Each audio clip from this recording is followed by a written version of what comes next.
Welcome to Cool Down with Jasmyn Carter. I am, in fact, Jasmyn Carter, where we get comedians, actors, and content creators fired up with an intense MMA workout, boxing workout, Muay Thai workout before we cool down with an intimate conversation.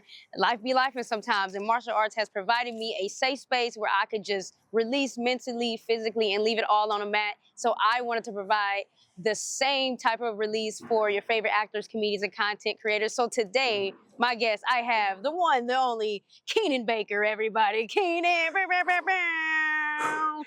it in. Yeah. Hold on. The resume is also long. Let me go ahead with the Keenan. No, here we go. No, we're going to give you your flowers, sir. I sent you a comedy bio. Give you your flowers. That's all I sent you. He said the resume too long. We don't got to go through it. But I'm gonna give y'all what he sent me. Keenan Baker is a stand-up comedian, actor, and rising presence on social media. In 2017, he released his first comedy special, I Might Need Therapy, on all streaming platforms. Make sure you get it. Keenan has also featured on Fox Labs, Revolt's Funny AF, and has been featured on the TV show Laugh Mob, Laugh Tracks on True TV. He was featured as one of the comedians on the Tony Baker and Friends comedy special, which can be found on Amazon Prime. Keenan performs at comedy clubs all across the country with his raw and uncut storytelling style, captivates fans and paints a funny but relatable picture of his life. He does, yeah. Yeah, thank you for stopping. Because you were doing a lot. Right. It's a comedy bio. No, that's all I just wanted to get your resume so that people know who you are. I appreciate it. It always feels weird standing to somebody next to you. And you're just doing your credits? Yeah, you're just like, this is the weirdest, because I'm not a credit guy, so I'm just like, Mine's like, right. You do my credits, you like, TBD, to be continued. So we're gonna, you have a bunch of credits, you have a bunch going on, amazing comedian. I'm sure you had stress in your life. Absolutely. Absolutely. Are you ready to release? Yeah. Do you have any martial arts training? Martial arts, I mean, yellow belt, baby. Taekwondo. I took Hood Kwando. Who had Taekwondo? By who? My homeboys, when I was a kid, his dad was teaching us, and I feel like he was like releasing his stress on beating us up. So he used to punch us in the stomach real hard. He used to like throw us around. He was like whooping. Can I cuss on here? Mm-hmm. He was whooping our ass. And I was just like, I don't know, is he teaching us anything besides how to take a punch, for real? And you can take punches on stage as well, right? Exactly. We're gonna start off with a stretch. All right. Let's go ahead and do a nice little basketball stretch. I'm sure you did a little football, basketball stretch. Yeah, I hooped back in the day. And then after I got a heart murmur, they were just like, hey, man. Wait, after you got one, you born with it? You just develop one? I think you can develop them also. Oh, wow, that's crazy. Yeah, because I know for me. Are you going to die if we do this? I mean, I got cleared in high school. Okay. Get checked out. Make sure you sign that liability waiver because I will not be responsible and your wife is not going to come beat me. She knows me. Yeah, she'll come up with yeah. Come on, touch some toes now. I know you can get up in there. Oh, man, yeah, it's been a minute. You know what it is? When you my age right now. Oh my God, here they go. When you're my age. Well, I haven't been like stretching actively. Benjamin Franklin never made a stretch. Well, I think I don't stretch as much when I was actively in sports. So we are going to do everybody's favorite part. We're going to jump rope. All right. You jump rope before, I'm guessing. Ooh. Yeah. 95 was the last time I think I jumped rope. Oh God. I got you. Wait, no, that's not the good one. That's the slavery one. That one's gonna whip you. Let me switch it. Let me get you the good one. The one from Amazon. You can look at my workout essentials. The link in my bio. I give you a bunch of workout essentials where you get that jump rope. Okay. We're into it. Oh. Don't let that heart murmur get to you now. It might come back like an X. Now I ain't gonna be doing all the little footwork that you're doing because I ain't got that down like that. I couldn't do it when I first started Muay Thai. Damn.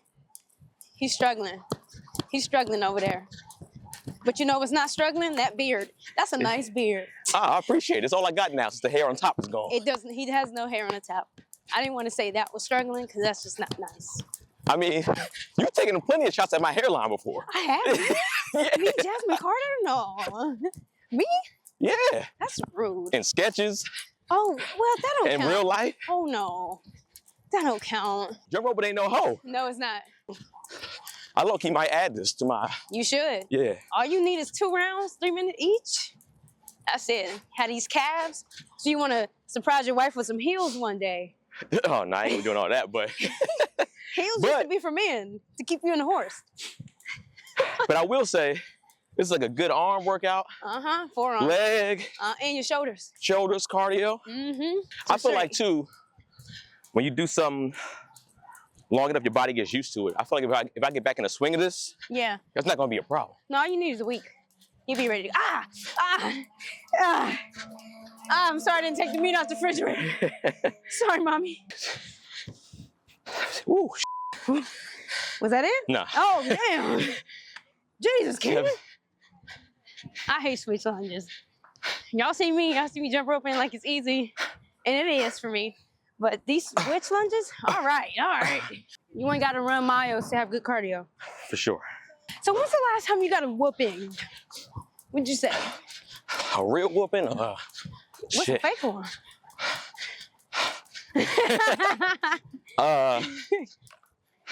I would say probably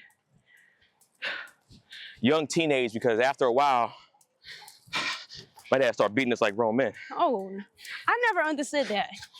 Like, I know guys who say, like, their dad would punch them in the chest, or their mamas would slap them. I'm like, I don't know about that.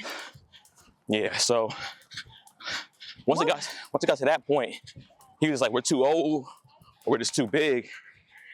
He'd just be whooping. But also too, we went from belts to extension cords at a young age.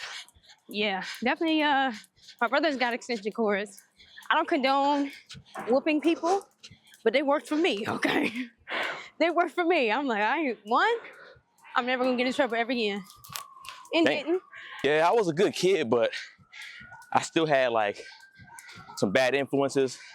And using these streets? Yeah. we broke into a house before, apartment. Broke into a house? What'd you steal? We just vandalized it. Like it was like an empty place. Oh. We went in there and we vandalized it. So I deserved, you know. Yeah. Some of us like, I forgot to put the juice back in the fridge. Why you hitting me? Don't nobody like warm juice. Although warm cranberry juice is really good. Yeah, it's not bad. For those UTIs when you're getting cheated on. You feel me? Look, in college, I stayed getting cheated on. Cranberry juice is my best friend. Damn. If a girl say her best friend is cranberry juice. UTI, bladder infection? Damn. You learn to like it because you drink it so much. Well, it's not because the dick is doing good damage. That's not the reason why. No. Good dick, clean dick. It's not. It shouldn't make you sick. Make your coochie sick. Very true. Mine's in college used to be like. How many dudes were you rawing in college? Huh? How many dudes were you rawing in college? One. Oh, so that one dude kept. Yes, he was hitting on me. You sleeping with all these people unprotected. You're throwing off my pH.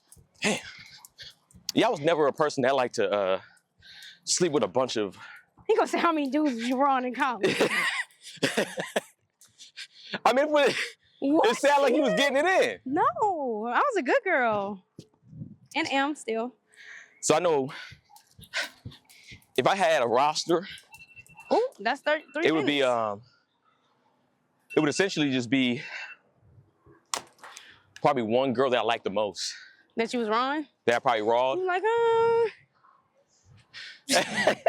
And then I said like the rest, I was using a condom because of that. I was just like, I don't know what they're doing on top of that. Absolutely, and then guy. You know, I am out here. Did they know that you had a roster, or did you just know? I didn't forget 26 switch lunges. Why you trying to talk? Yeah, I mean, I feel like I was fairly honest, or if they didn't ask, I didn't say anything. Do you think that's lying? I think some people don't want to know, so is that lying?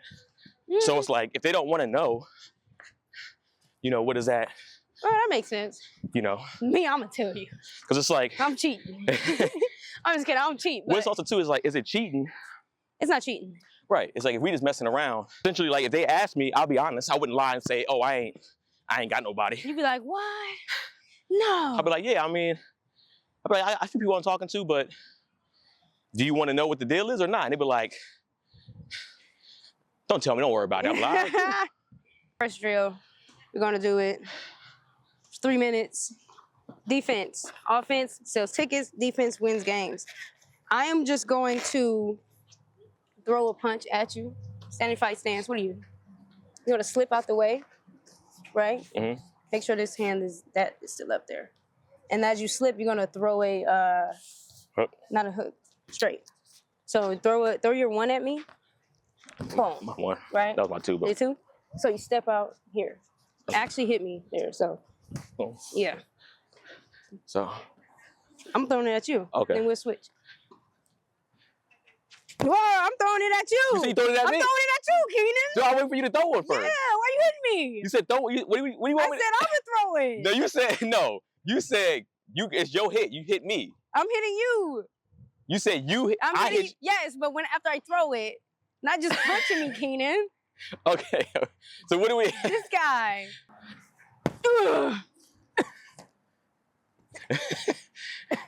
You do this, man. You got abs of steel. Don't No, play. that was my diaphragm. You don't got abs on your diaphragm. Oh, yep. Okay, I know y'all hear that. Feminism, right there, guys. As hard as he hit me, I'm gonna hit him back. Okay, guys. Oh, I know it's coming. I thought you gonna throw a real shot. No, I'm not. Oh, yep. It's good. He does this. He's a professional. Ooh, slipped the wrong way, Yeah, I but did. it works. I did. There it is. Nice. Nice. Nice. They actually did fold me once. Who did? I was sparring, and a girl did that. Mm. And she went, I used my momentum, I was going forward. She boom, right on the floor. Yeah, I was lightly sparred before a few times. No. Yeah, There ain't no such thing as light spar. Spar. 1, 2, 3, 4, 5, 6, 7, 8, 9, 10. I love when I get to hit the guys. You get to throw a little bit more real power in there. Yep. And they just gotta take it. We can't go, stop. No, you can't. Stop. You're hitting me too hard.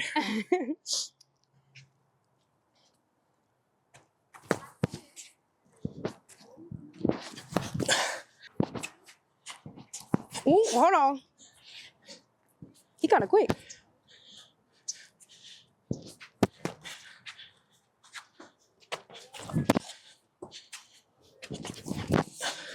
My short ass arm, I can't get in there.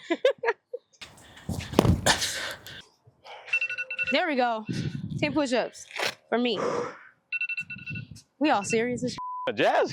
We all serious. Jazz got footwork. You see the dude? He went. He got closer. I was about to do that. 10 push-ups for Jasmyn. Whew. I'm blocking here. 2, 3, 2. Nice. Make this hook sharper. Up here. Okay. Yeah. 3, 2, 3. God damn. 2, 3. Woo. She be putting the extras on it, making you feel good. No, like I'm not. making you feel good as a man. You're like, all right, Nice. That's good. That's good. I'm just imagining how deadly this hook would be if he was throwing it like properly, because you just like putting it out there. Yeah. If you actually on the floor, bro. My left hook is trash. My right hook is where I feel comfortable at. Woo.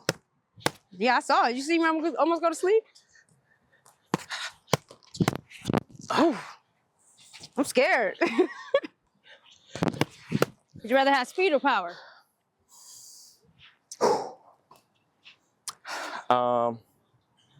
It's benefits to both. I know, that's the thing. Speed looks good on camera. So does power. But power is like, I'm trying to get you up out of here. I don't got time to play with nobody right now. He threw an extra one in there. How you feel, speed or power? Well, I have speed, and I'm trying to turn my speed and power to be equally. I feel like if you have both, you got that speed and the power to back it up, you're unstoppable. I'm coming.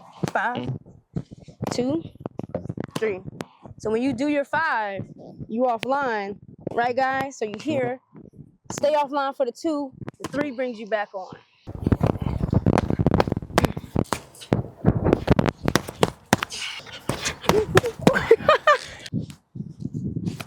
Oh, that was my bad. Did you see that? Did you see that? Real defense, real training, GTA in Canoga Park. She was ready. 10 push-ups for Jeff.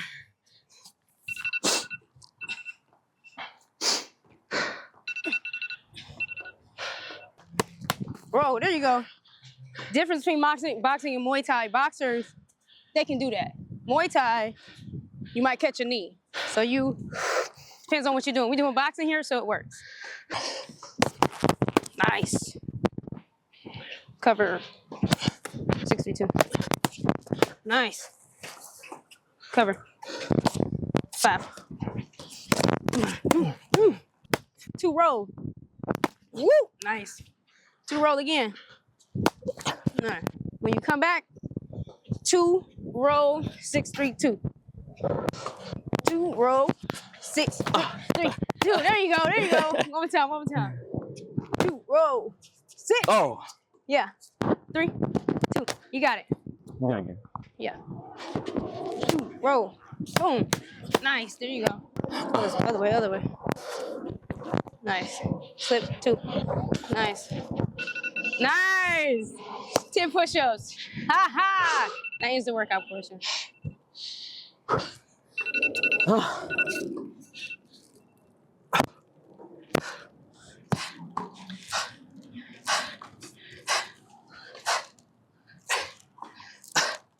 Now that the workout portion is over, it is time to cool down. So we're just gonna inhale and let it go. Okay. Keenan, how are you feeling? Feel good. Feel good. Good? How you feel after workout? I didn't kill you too much, right? Nah, I feel like it's the workout that I needed. It's like something else. Like, if I was asking you, like, how far are you away from here? Because I was just like, I'm down to come through with you. Oh, yeah. Yeah. Come anytime. Because I got to add this type of workout to my weight training. It is literally the best workout you'll ever get. Full body, intense. It's amazing. Mind, body is all aligned. You can only look good, like, if your mind is together. Like, there's no, you can't really, like, if you're thinking, like, I'm not going to put on any muscle and you're working out day in, day out, you won't put any on. Right. So this, I feel like it keeps the mental together. So first question, are you happy? Yeah, I'm the happiest I've probably been in years. Yeah? Yeah, right now. Therapy, meditation. I mean, I meditated before I came here. Like, the first thing I do when I wake up. Most days, I try to like, I throw on some meditation music, my headphones in. My wife usually gets up earlier than I do sometimes. Mm-hmm. And so she's already out the bed, so I kind of just meditate in bed and then say my like positive affirmations. I know that's something I wasn't even into a few years ago. But you need it though. Yeah, it helps. Being here, yeah, I realize it's like, not that it's just so much negativity around us. You know what I mean? Like in LA specifically, you walk out and you see homelessness, like you see a McDonald's in the Midwest. Like it's just, like no shade to anybody who is, I'm sorry, unhoused. But that is a constant reminder that, you know, gas prices are through the roof. A lot of us left our family. So it is very meditation and making sure your mental is on point, being grounded. Very, very great. And I'm happy you're happy. Yeah. Are you happy? Me? Yeah.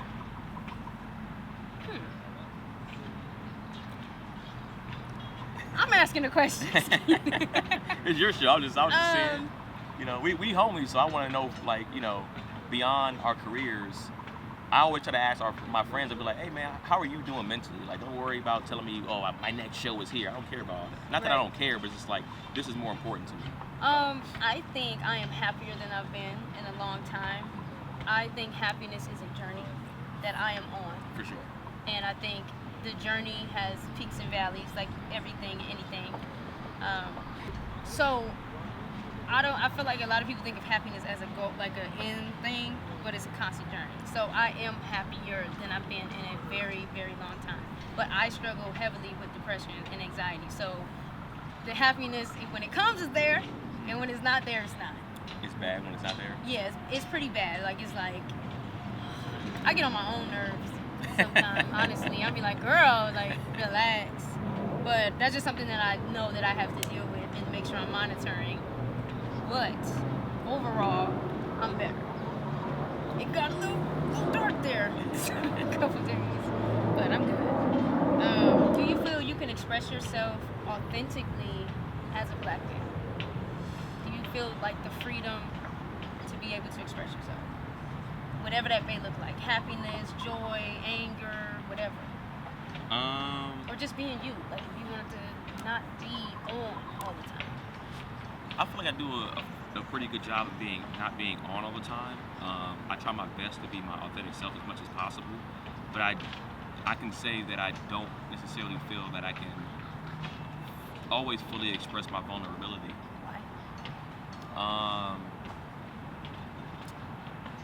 And I'm part of this problem, but But the first step is admitting it. yeah, but it's like, we joke around a lot, especially like my friends and my family, and I would say even like as a black man or the black community, like a lot of stuff is jokes to us. And I think that it also helps. Sometimes it's just like I might not feel like I am in the space for those jokes if I'm having a moment. So that's why I might go privately somewhere, and I kind of just chill in my car and release that energy in there. You know what I'm saying? I would say I do have a good wife, so I'm able to have that space with her from time to time. But I still, if there's times, there was a point in time where there was back-to-back deaths in our community. You know what I'm saying? Yes, that was a very difficult time. And then on top of that, I had family deaths piled on top of that. So it was like, there were times where I was crying a lot. There were times where I couldn't even cry because it's like numb. 3 people just died back to back. I'm still crying and mourning for this person. Yeah. And it's just like, shit. Yeah. Give me a break, man. Like, stop. Yeah, even I'm fighting for my life. Yeah. So it was like, Yeah. I'll have those moments at the car, or I'll go to the gym, let off that steam, whatever. Yeah. Yeah. So yeah, I guess to answer your question, not fully in all aspects. Yeah.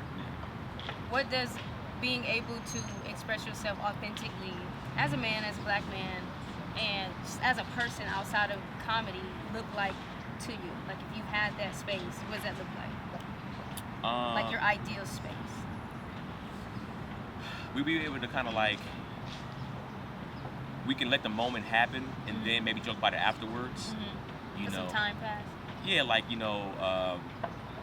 if you're being vulnerable with either with your homies or like even around women and stuff like that, there's not a look at like, it's the third time this nigga crying. Sometimes you gotta have a good cry. But what I'm saying is, it's like sometimes when you had that space, and it might be sometimes it's in our head, like we feel like we're being judged too. Sometimes we're not being judged, so I can admit that also. But just the space of like we're able to fully, express ourselves, and other people not making it about them. But sometimes, as a guy, you might express yourself in front of people, and then they make it like, well, I don't like how you said it. It's just like, yo. It's not always about how I'm saying, it's about how I'm feeling too. Sometimes I might be feeling frustrated or whatever. It's not gonna come out soft. Yeah.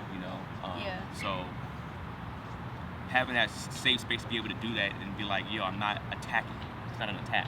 And I'm coming out. I feel like that happens a lot. Yeah. Things are an attack, and it's like, whoa, I'm feeling what I'm feeling, and it's not an attack on you. It's just I'm expressing myself. Yeah, and it's like you might hear me bring my wife up multiple times in this, but that's why, like I said, she's a good woman. I love her because She's a good woman. and you know her, of course. So it's like I both of us kind of do this with each other. It's just like we say, hey, do you have time for me to kind of like unload or like kind of going through something? Can I talk to you about this real quick? And we both do a good job of allowing that to happen, no matter what that energy is. Like if she goes, well, I'm not in that space right now because I'm either going through something, or just give me a few minutes, and then I can kind of like create that space for you, and vice versa. We kind of do that. We've been doing that a lot better in the past like year or two. That's good. That's a strong foundation. You can move mountains. Have somebody strong supporting you in your corner. You need that.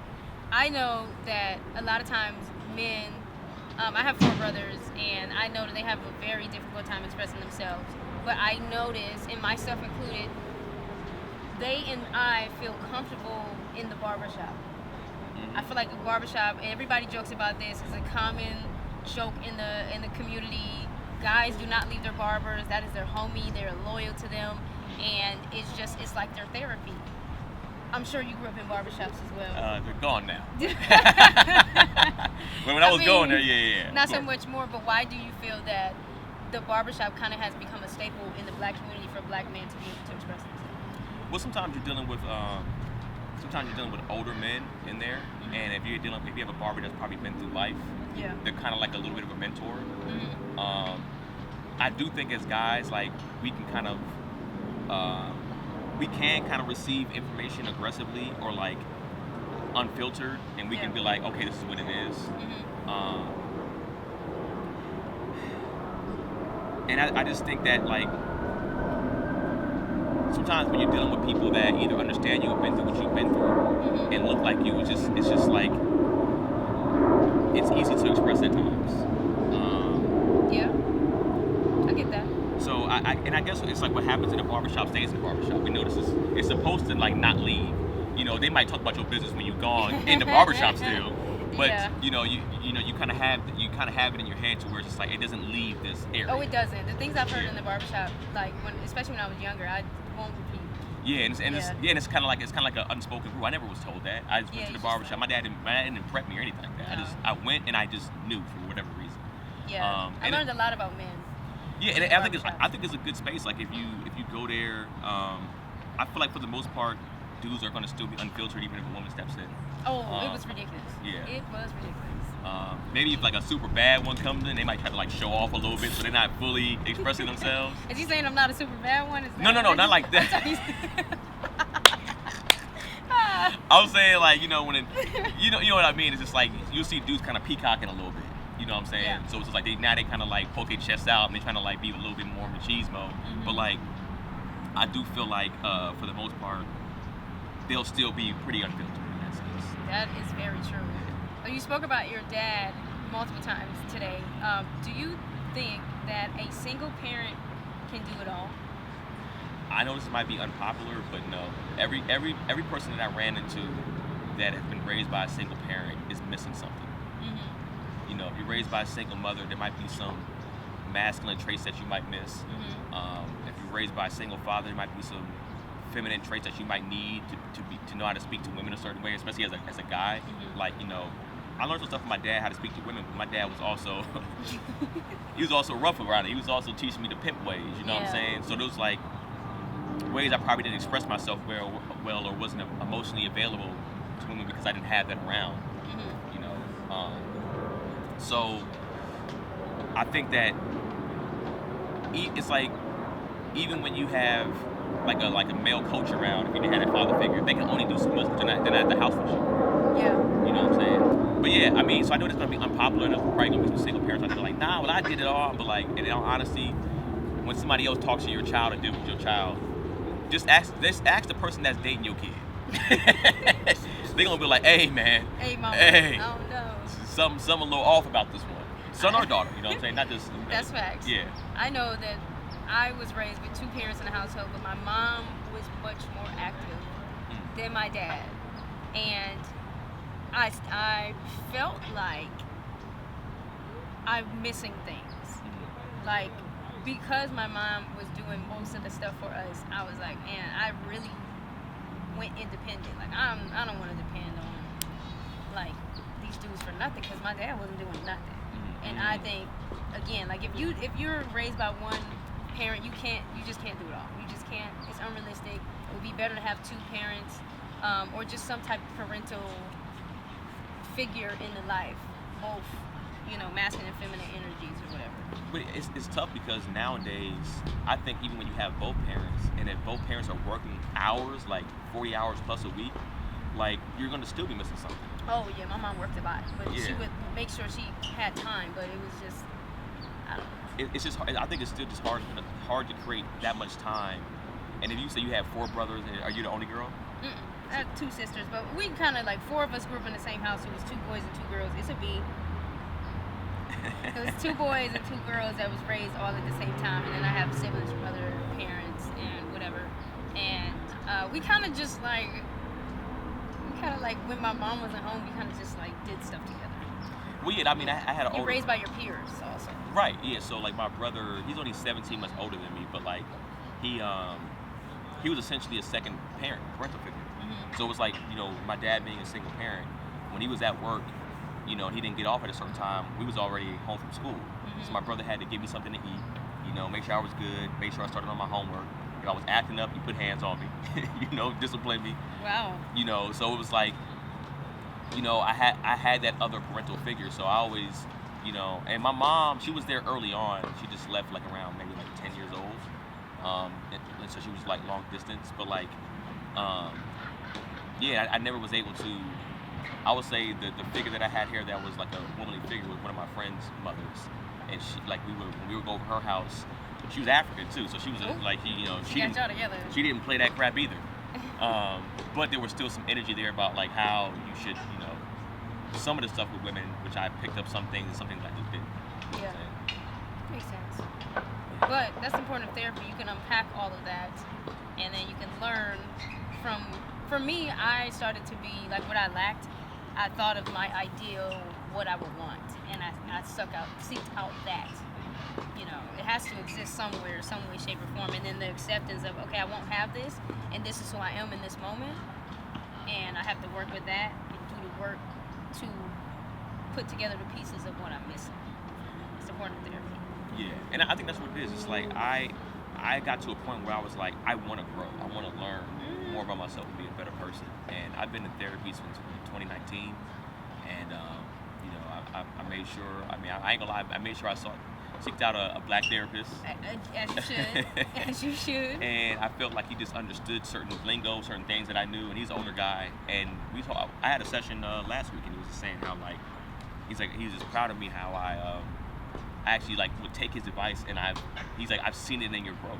I see it. Like, just you're much more grounded. I mean, you never were a problem, but it's just like you can kind of tell when somebody's like working on themselves. Yeah, I mean, there was first I was kind of an angry person at times. Because of the way I was brought up. There was a lot of abuse bringing up when I was brought up. So it was like, you know, I was mad at everybody. Or mad at the world, or just mad at myself, and you know, I didn't know how to express that correctly. And then, you know, getting into therapy just helped me out a lot. You know, my relationship with my dad is so much stronger now. He's in therapy too, so it's like great. Yeah. Wow. You know, he's military, so he was in the VA, and he got therapy through the VA and stuff like that. So him and I talk about our sessions sometimes. And That's cute. yeah, That's good. Yeah. That's very important. Like men to have positive relationships with men in their lives, even past childhood, is so critical. It's so critical. I don't understand why more men don't just hang out with men and just do things with men outside of getting women. Like, you have to have positive relationships. You have to have a community. You know what's funny? I think we hang out, but we don't ever hang out necessarily. No, I won't say all the time. You don't have to unpack, but just like chill, like I'm with the homies. Well, I think that's what we do more than anything. We do chill with the homies, but we don't unpack. Yeah. You know what I'm saying? I feel like we probably could unpack more than we do. I think we're doing better now. I would say that. I would say the more and more dudes and homies that I speak to, you know, they're willing to unload. They're willing to be like, hey, can I talk to you for a second, bro? I know you kind of working on some stuff yourself, so I know like I can speak to you about this. You probably get what I'm saying. I would say in the past like few years for guys, it's been, especially for black men, from my experience, it's been way better than it's been the previous 10 years. Because it was, besides the barbershop, besides that, it would just be us kicking it, watching the game. And we went, and as dudes, I don't gotta talk to you. Like as dudes, we all 5 dudes hanging out. I could watch a 3-hour game and not really say anything to you. That is so strange. You know what I'm saying? That's so strange. I ain't gonna ask you for a sandwich. You want a sandwich, dog? I ain't ask you none of that. I don't know. I'm a little younger, but I know guys. I'll ask guys like my brother hung out with his friend. I was like, "That's so cute." He's like, "It's not cute."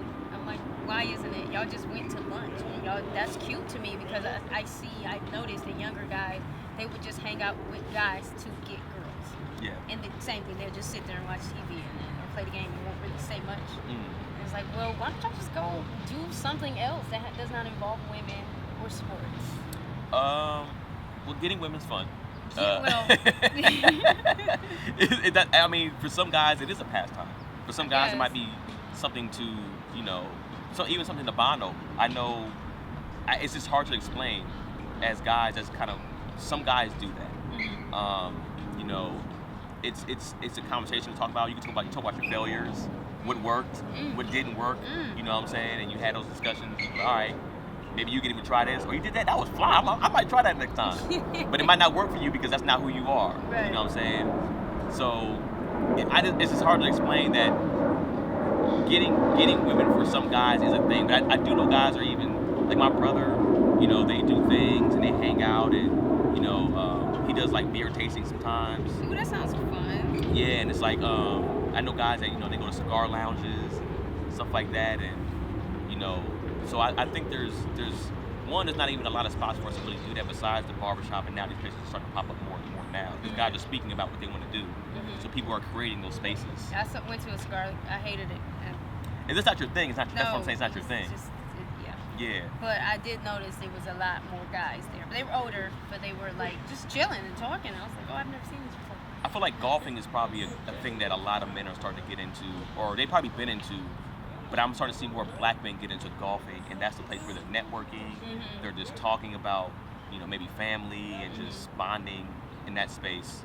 Yeah, it's not a very intense sport, so it's hard to be like, man, F you. You can kind of hit the ball, then chill for a second, talk. Walk to it, drink a beer or something. So as we're wrapping up, I have 2 more questions for you. What would you say to your younger self to help you become the man you are today? Little 14-year-old Keenan sitting at the table, just got punched for not putting the juice up or something. Don't know how to talk to women, or I don't know, you got a bad report. In these streets, breaking in the house. One, be patient.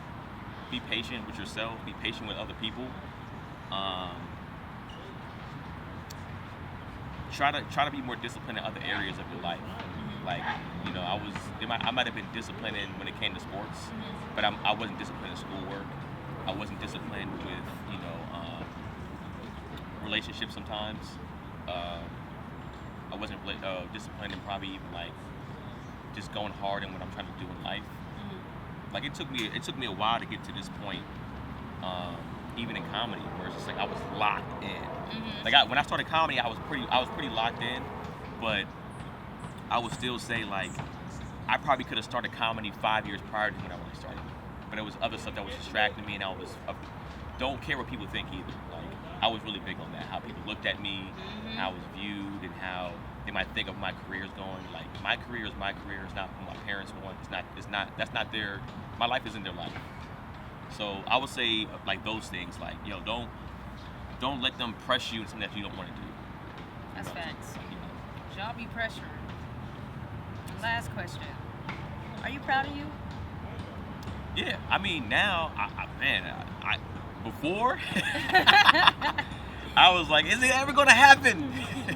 And especially, I mean, as a dude, like we're kind of looked at to be a certain part of the household and provide and stuff like that. And I was just like, there was a point in time I was like, am I built for that? That's a good question. I was like, am I built to? I don't even know if I have all the skills equipped to do this, And then I had to sit back and be like, all right, my dad put some skills into me, but there's some skills that he probably missed because he was going through his own thing, which is fair on his end. And then I had to learn those things either on my own or from other friends, and even through other women, just being like, all right, this is kind of what I need from you, and being like, oh, okay, all right, I gotta step up here. You know what I'm saying? I didn't come into this perfect, and I don't think anybody should act like they ever are in this. I'm growing all the time, so like where I'm at now, I'm super happy, and I see myself even in the future getting better at who I am and becoming a better person to people and myself in general. So and that you are. So and I appreciate that. So it's just growth. I'm happy in my space now and what I'm growing to. Thank you, Keenan. Everybody, Keenan Baker. Appreciate it. Thank you for having me. What do you have coming up? I mean, we're on strike, but you're gonna have to look him up. Let them know where they can find you. Yeah, I don't have anything that wise, TV wise going up. I don't know when this is dropping. Me either. But I will be on the road with Tony Baker in December. One date in November, and then December will be like in Tampa. We'll be in San Francisco. We'll be in. Take me with you. I mean, you might be the fly to the Bay. I can get there. And then I drive. shoot, and then I'll be in Canada technically in the 19th of this month of October. I don't want to say that. I'll be in Canada soon also. Nice. Random fun fact about Keenan. Keenan we wrote a script during COVID. And, well, he wrote the script and I, helped edit. And we did a voiceover cartoon when we were dogs. Oh, yeah, and yeah. That was my first time doing Rocky, voiceover. was it Rocky and Pebbles? Yes. That was my first voiceover work, and I was so nervous. And he's such a natural at it. And I'm like, why can't I do this? But I just so random. He just randomly reached out. So Keenan has always been locked in, near and dear to my heart. Once you got locked in, you were great though. Like it was like I was like, why are you nervous? Because in speaking to you, you're amazing. I was so nervous. I was so nervous. We was in the booth. It was like a nice little booth. It was it was a real thing. They were like recorded like Kendrick Lamar's album there. Yeah. It was crazy. It was a really good. But he put me on my first voiceover work. So shout out to Keenan Baker. Thank you, Keenan. Of course. Thank you for having me. Thank you. It's a wrap.